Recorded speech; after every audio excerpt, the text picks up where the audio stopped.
Hello দর্শক, আসসালামু আলাইকুম। আশা করি সকলে ভালো আছেন। দর্শক, দেখতে পাচ্ছেন আমরা আমাদের পুকুরের পাশ দিয়ে কীভাবে কলা গাছগুলো চাষ করে থাকি। দর্শক, এই কলা গাছগুলো চাষ করে কিন্তু আমরা প্রচুর পরিমাণ লাভবান হয়েছি। দর্শক, আপনারা চাইলে কিন্তু আপনাদের পুকুরের পাশ দিয়ে কিন্তু কলা গাছগুলো চাষ করে কিন্তু প্রচুর টাকা লাভবান হতে পারবেন। দর্শক, দেখতে পাচ্ছেন কিন্তু আমাদের কলা গাছগুলো কিন্তু প্রচুর পরিমাণে বড় হয়ে গেছে। দর্শক, এই কলা গাছ কিন্তু প্রচুর পরিমাণে কিছুদিন পর কিন্তু কলাগুলো ধরবে।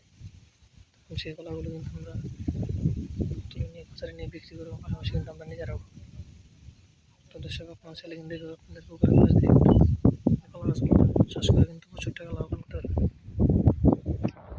তো দর্শক, দেখতে পাচ্ছেন কিন্তু আমরা আমাদের পুরো পুকুরের পাশ দিয়ে কিন্তু এই কলা গাছগুলো চাষ করেছি। দর্শক, এই কলা গাছগুলো চাষ করে কিন্তু আমরা ভালো ধরনের লাভবান হয়েছি। তো দর্শক, আপনারা চাইলে আপনাদের পুকুরের পাশ দিয়ে এই কলা গাছগুলো চাষ করতে পারেন।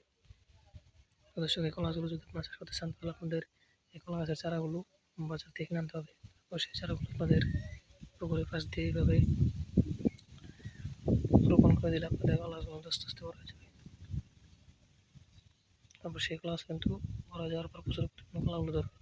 তখন সেই কলাগুলো আপনারা তুলে নিয়ে বাজারে বিক্রি করতে পারবেন এবং পাশাপাশি আপনারা নিজেরাও খেতে পারবেন। তো দর্শক, আমাদের ভিডিওটি যদি আপনার একটু ভালো লেগে থাকে, তাহলে অবশ্যই চ্যানেলটি সাবস্ক্রাইব করে দেবেন এবং ভিডিওতে একটি লাইক করে দেবেন। ধন্যবাদ, সবাই ভালো থাকবেন। আসসালামু আলাইকুম।